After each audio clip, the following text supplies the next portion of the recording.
I was in the middle of a video call with several shareholders when my high school class group, which had been silent for a decade, suddenly exploded with notifications. Megan, did you see Felicity's post? She's getting married today. Are you really not coming? As the messages flooded in, I realized that Felicity Simons, the prom queen of our high school, was tying the knot. All our old classmates were attending. I replied, trying to keep it professional. Sorry, I'm swamped with work at the moment, but the responses were swift and brutal. What could you possibly be busy with? Someone who hasn't posted in 100 years must be doing pretty poorly. Seriously, just admit you're embarrassed and stop pretending to be so busy. Felicity chimed in herself. Remember our bet? I always said I'd marry someone better than you. I shot back, can't say I recall that. Immediately, others jumped in. Felicity's husband is the CEO of a publicly traded company. They even sent over 100 luxury cars to pick her up today. Sounds like you're worried about how your life compares, so you're pretending to forget. Maybe you're so broke you can't even afford a wedding gift. Why not start a crowdfunding campaign to help you chip in? Under the barrage of comments, Felicity tagged me again, putting on a show of graciousness. I really hope you can make it to my wedding to witness my happy moment. Since we're classmates, I'll have my husband arrange a cleaning job for you. With that, she posted a stunning photo of herself and her husband in wedding attire. My jaw dropped when I saw her husband's face. That was Logan Ridley, my husband, who married into my family. Sure, I'll definitely come to witness your happiness, I typed back, my fingers shaking slightly. Just as I hit send, my phone buzzed with a message from Logan. Hey babe,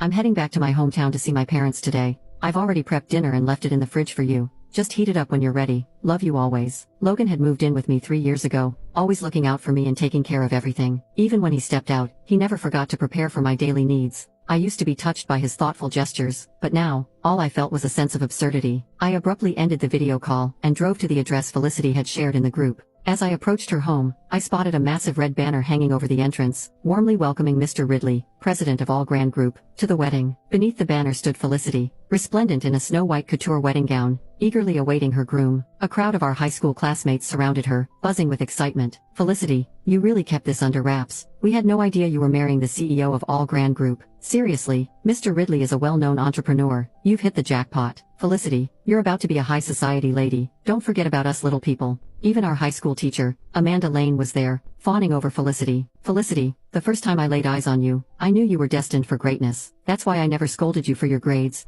I knew you were born to be wealthy, and didn't need to rely on academic achievements. As the crowd showered her with compliments, Felicity wore a triumphant smile, her eyes sparkling with self-satisfaction. Logan had been living with me for years, seemingly doing nothing productive. To help him gain experience, I had entrusted him with managing the smallest company under my name, All Grand Group. Little did I know that would become the very capital Felicity was now flaunting to bask in the spotlight. When I walked in, the classmates who had been so eager to flatter her just moments ago suddenly furrowed their brows, looking at me with evident disdain. One of Felicity's lackeys spotted the car behind me and rushed over with a sneer. Megan, you're really something else. Did you actually rent a Bentley just to come to Felicity's wedding and save face? At that, the others chimed in with scornful remarks. No wonder you had the nerve to show up. You just wanted to play pretend, right? Renting a car like that must cost you at least 3 months' salary. Some people just love to put on a show. As if pretending to be rich could ever stack up against Felicity's husband. Seriously, is it that hard to admit others are doing better than you? Why go through all that trouble to rent a fancy car just to keep up with the Joneses? Despite their derogatory comments, I remained calm. Actually, it's my car, I replied evenly. Before I could gather my thoughts, Felicity suddenly stepped in front of me, her expression furious. She raised her hand and slapped me hard across the face. Your car? This is clearly my husband's car. I've suspected my husband was seeing someone else on the side, and now I find out it's you, you little tramp.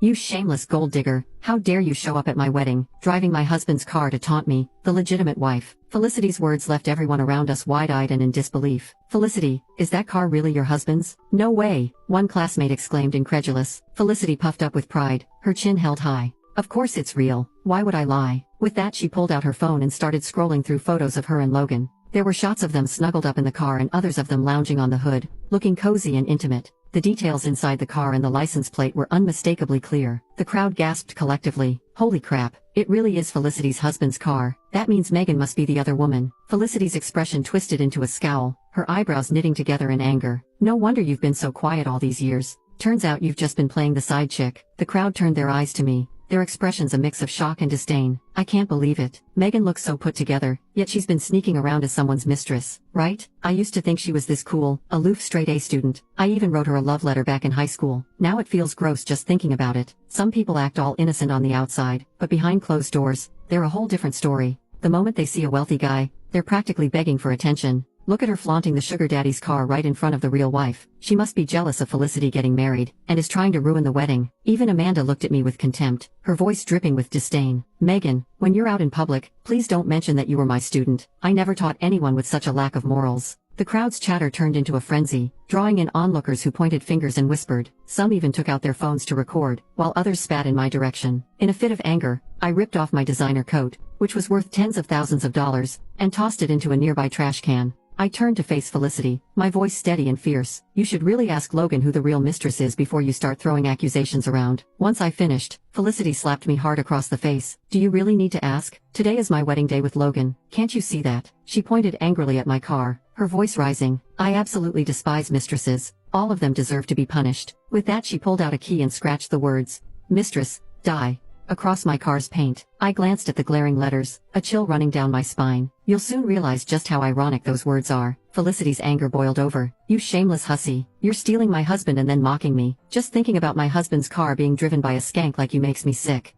With that, she picked up a brick from the ground and began smashing it against my car. She hit the windows, the headlights, the hood. Nothing was spared. Felicity is going to be the future first lady of All Grand Group. We can't let her be bullied by a lowlife like Megan, someone in the crowd shouted. Suddenly everyone started grabbing anything they could find to join in the destruction. After smashing the windows, they even climbed inside, vandalizing the seats and interior. My once pristine luxury car was quickly reduced to a heap of wreckage. I watched these lunatics with a cold glare. I hope when it comes time for you to pay for this mess, you'll be just as eager to take responsibility. But my words fell on deaf ears. They acted like I was invisible. Just then, one of Felicity's lackeys pried open the trunk and shouted, "Hey, look, she's got a bunch of cool stuff hidden back here." Felicity stepped closer, pulling out a painting with a scornful smirk. A sleazy woman who makes a living off her body trying to play connoisseur with a collection? Give me a break. I couldn't help but issue a warning in return. These items are worth far more than my car, especially that painting. I'd advise you to be careful. The contents of my trunk were prized acquisitions from auctions that I hadn't yet found a place for. Felicity's anger flared further at my words. It's a desecration for a creature like you to own such a masterpiece. You're trash, and you deserve to own nothing but trash.